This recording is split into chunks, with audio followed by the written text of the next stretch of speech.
नमरूद या इंग्लिश में निमरॉड एक ऐसा नाम है जो तकरीबन सब ने सुना होगा, लेकिन ज्यादातर लोग मुख्तसर जानते हैं कि वो तारीख में एक जालिम बादशाह गुजरा है, लेकिन ज्यादा तफसील कम ही लोग जानते होंगे।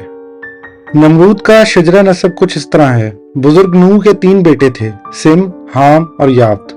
हाम के कई बेटे थे, जिनमें से एक बेटा कुश था, और कुश वो बेटा था जिससे नमरूद पैदा हुआ। तौरेत में कुछ यूं मरकूम है, और बनी हाम ये हैं, कूश और मसर और फूत और कनान, और बनी कूश ये हैं, सबा और हवीला और सप्ता और रमा और सप्तीका, और बनी रमा ये हैं, सबा और ददान। और कूश से नमरूद पैदा हुआ।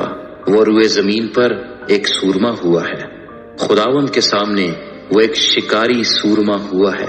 इसलिए ये मिसल चली कि खुदावंद के सामने नमरूद सा शिकारी सूरमा। और उसकी बादशाही की इब्तदा मुल्क सिनार में बाबल और अर्क और अक्काद और कलना से हुई।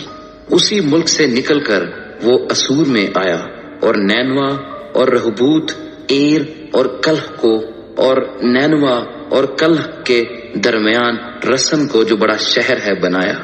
तौरेत के मुताबिक नमरूद शिकारी और बड़ा सूरमा था।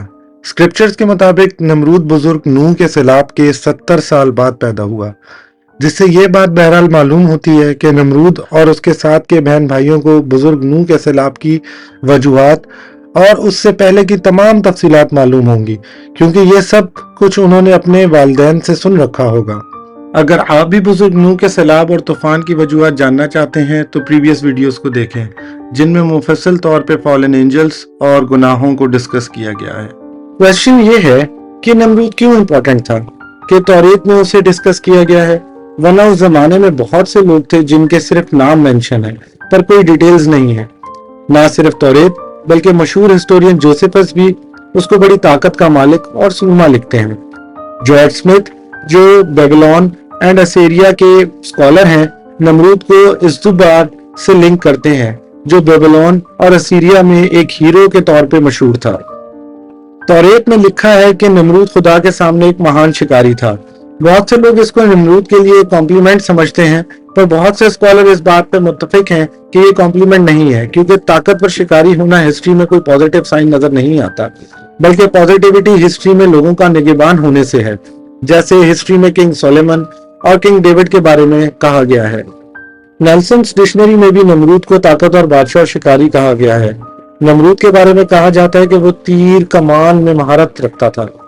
ऐसा कहा जाता है कि नमरूद नाम अकादियन लैंग्वेज का है। अकादियन लैंग्वेज अकाद के इलाके की है, जो कहा गया है कि नमरूद के दौर में तामीर हुआ, जो बाद में सल्तनत बादशाह की हुकूमत में उसकी सल्तनत में शामिल हो गया था। तौरेत के मुताबिक तकरीबन पूरे बेबीलोनियन किंगडम यानी असीरी, अकादी और सुमेरी इलाकों पे नमरूद की हुकूमत थी। ऐसा भी कहा जाता है कि नमरूद नाम निनुरता से लिया गया है, जो अकादियन जंग और शिकार का खुदा था, और सुमेरी खुदा एनलिड और निन्निल का बेटा था। निनुरता को ताकतवर हीरो और तीर से भी मंसूब किया गया है।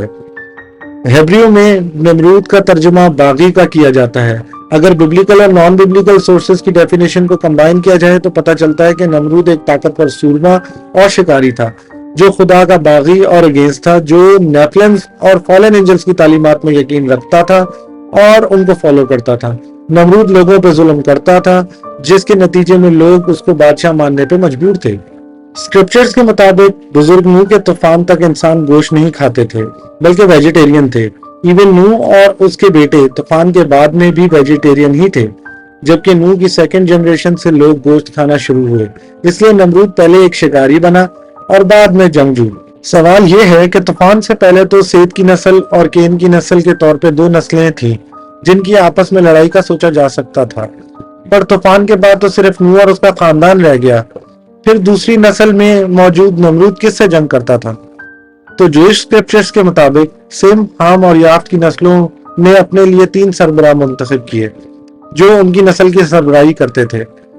जोखन सिम की नस्ल का सरबराह था, नमरूद हाम की नस्ल का सरबराह था, जबकि फिनिक याफ्त की नस्ल का सरबराह था। और एक आलमी किंग बनने के लिए नमरूद की जंगें सिम और याफ्त की नस्ल के सरबराहों से हुई, اور وہ یہ جنگیں جیت کر ایک عالمی بادشاہ بن گیا۔ بزرگ نوح کے سیلاب کے بعد نمرود پہلا بادشاہ بنا جس کی پوری دنیا پہ حکومت بنی، اور یہی وجہ تھی کہ توریت میں نمرود کا ذکر ملتا ہے، جبکہ اس کے بہت سے اور بھی بہن بھائی تھے جن کے نام تو موجود ہیں پر کوئی ڈیٹیلز موجود نہیں ہیں۔ وہ نان ببلیکل لیجنڈز کے مطابق نمرود جائنٹ سائز کا تھا، طاقتور تھا، جنگجو تھا، شکاری تھا، پر کیا وہ نیفلم یا فالن اینجل تھا؟ نہیں، وہ نیفلم نہیں تھا کیونکہ وہ کش کا بیٹا تھا، اور کش نیفلم نہیں تھا بلکہ حام کا بیٹا تھا۔ وہ نمرود نیفلم نہیں تھا پر اس نے نیفلم کی تعلیمات پر خوب عمل کیا اور خدا کا انکاری بن گیا۔ نمرود کے بارے میں مزید جاننے کے لیے پارٹ 2 ضرور دیکھیں جو اور بھی انٹرسٹنگ ہونے والا ہے، اور چینل کو سپورٹ کرنے کے لیے لائک، سبسکرائب اور کمنٹ ضرور کریں۔